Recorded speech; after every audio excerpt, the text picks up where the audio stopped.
Okay, next I'm going to just like skip a few of these because some of these are going to be put together. Cabbage Man, S tier. I love when he shows up in the weirdest of places, and he is a running gag that I think is used perfectly in the writing of this show. He is used perfectly. So I do believe that he does belong in S tier. I know that it's probably going to go against like me not putting Aang in there or me not putting Azula in there, but I do believe that the Cabbage Man, I don't even know his actual name, is S tier. Next we have the Sand Nomads. I know this one is a specific name because he does some stuff in the show. D tier. Actually, no, sorry, C tier. I like their unique uses of earthbending as sandbending because sand is just really fine down earth for the most part. So I do really like how they use that. But they hurt Appa. They steal Appa. The fact that the one didn't get killed was quite literally because of Katara. Aang was about to murder that man in cold blood. And I don't think anybody would have blamed him. But I do believe just because of what they did to Appa, one of my perfects, I do believe that he does belong in C tier. Uh, Next we have Boom Boom Explosion Man. He also is going to fall into C tier.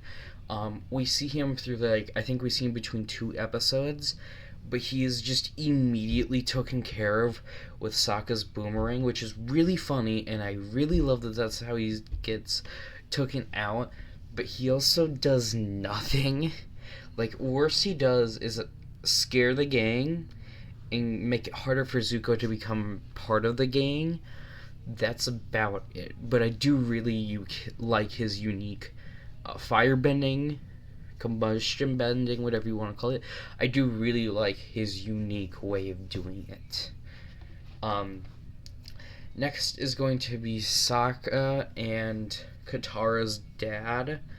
Uh, he is going to fall in B tier. Um, his character is okay. It's in the middle because he helps out with the arc where they go into the Fire Nation with the eclipse. So he's there. He helps strategize. He helps try and build the confidence and takes leadership.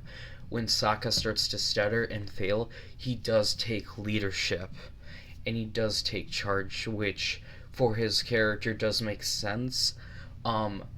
But the reason why I don't say he's A tier is that he did leave the village, but I think it makes total sense because of the culture and the fact that they were going to try and fight off the Fire Nation.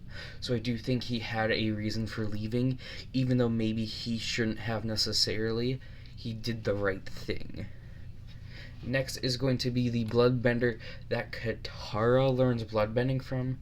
She's going into D tier because she does some horrifying crap when she does get the blood bending. She does teach Katara blood bending though, so like I'm almost tempted to put her in C, but she also just takes control of people, and I forget if she just kills them. I've always thought that she directly killed a few of the firebenders when she broke out of prison.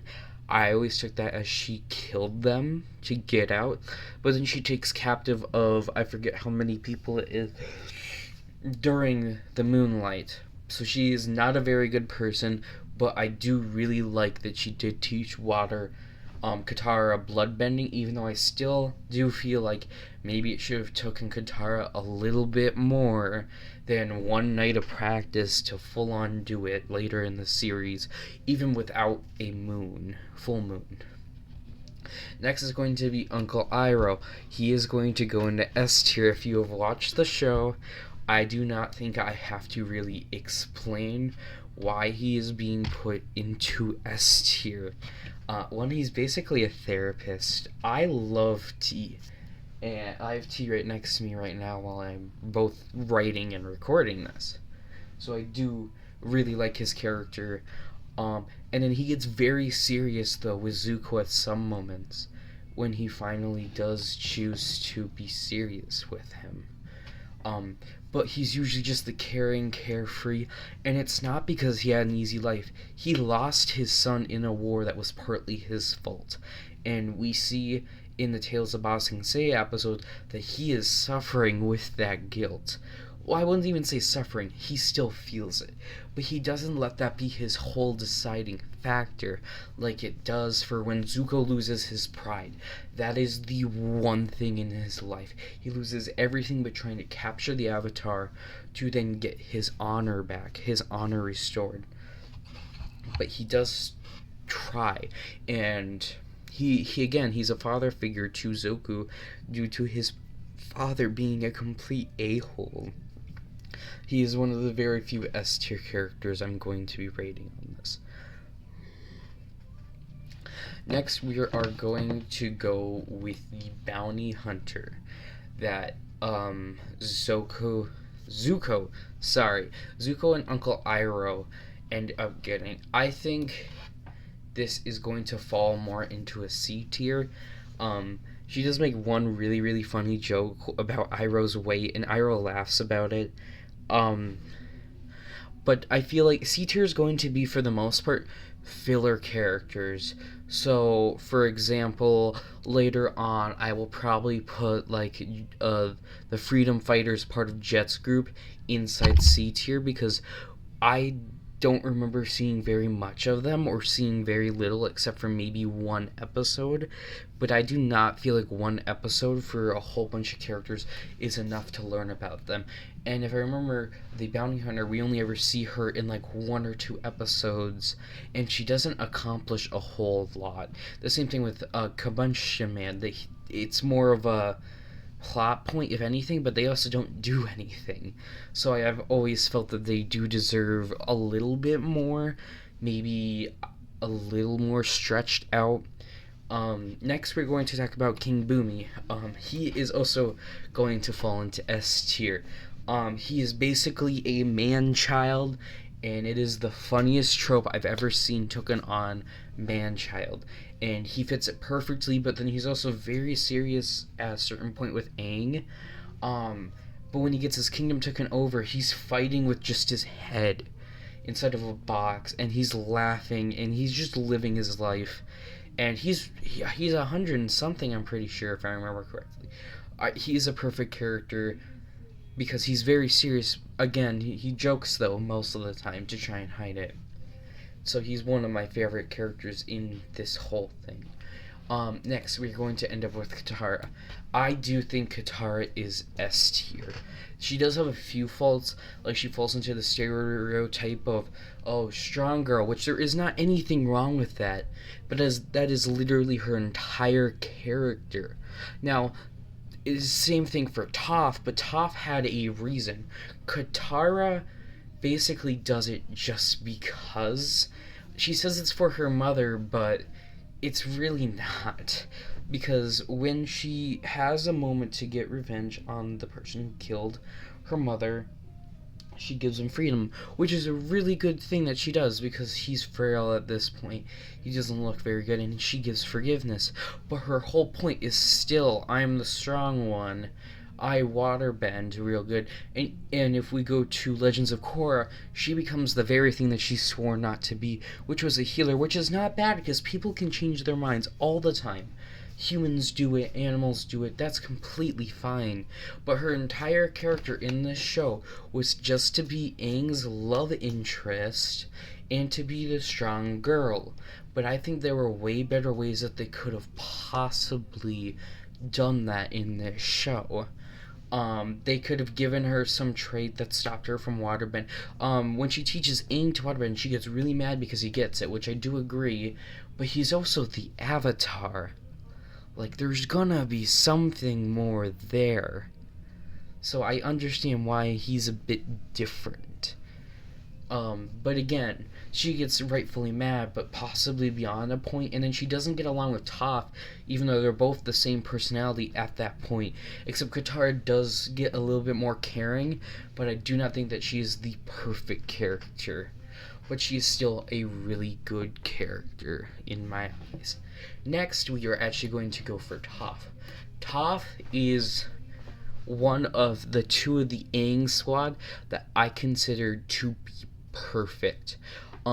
She is a strong, independent, the strongest earthbender to ever exist. She figures out metal bending, which is a really cool concept that does make sense. And even if we go into the future with Legend of Korra, she's living off in the trees but being able to feel the roots to know where her daughters are.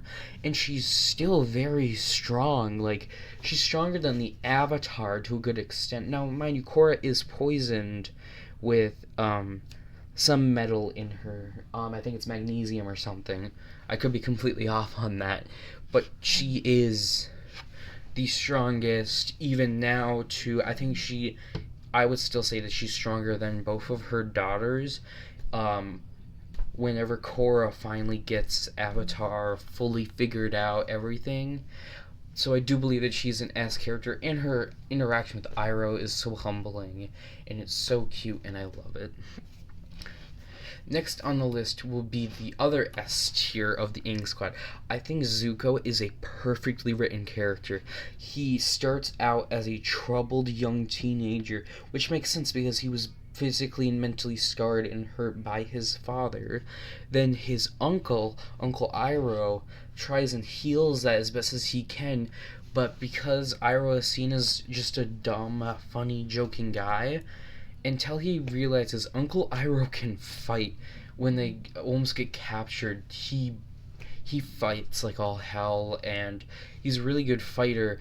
And then he starts to see his uncle as more, and then his uncle starts to teach him about how you need all part of nations to be more powerful. He teaches him how to lightning reflect, not exactly bend or create, but reflect it. And he still gets mad at him, but at the end, the reunion, that almost made me cry when I saw it recently, because it's really good. So I do think that Zuko starts out as a troubled teen, but then works his way all the way to a young, rounded man. I know that in the comics he has a struggle again, but he figures it out. He is willing to fight for what he has, and for May, and for the people around him that he does truly love. His mother, he still cares about his sister. I think he still cares about his dad, but he no longer loves his dad, if he ever did. And I think that he might even still care for Azula, but I think that's sort of pushed down now after all that she had done to him. The other member in Avatar Squad would be Sokka. Sokka, I think, fits into S tier with his sister. So Sokka, he has no powers, which in a show you'd think that'd be his weakness, but he creates so many things. He creates the blimp. I'm pretty sure he helped create like a submarine or something. He creates all these fantastic things. He learns the sword, and he's honorable. When the sword master asks him what he wanted to learn and what he did learn about this, he's honest. He's honest that he's part of the Water Tribe, and then he fights him fairly because it mattered to Sokka in that moment so much that he fought knowing that he would lose. He knew he was going to get his ass kicked. He knew that wholeheartedly, but still chose to do it because that is what he believed to be right. And I do think that he was right in that.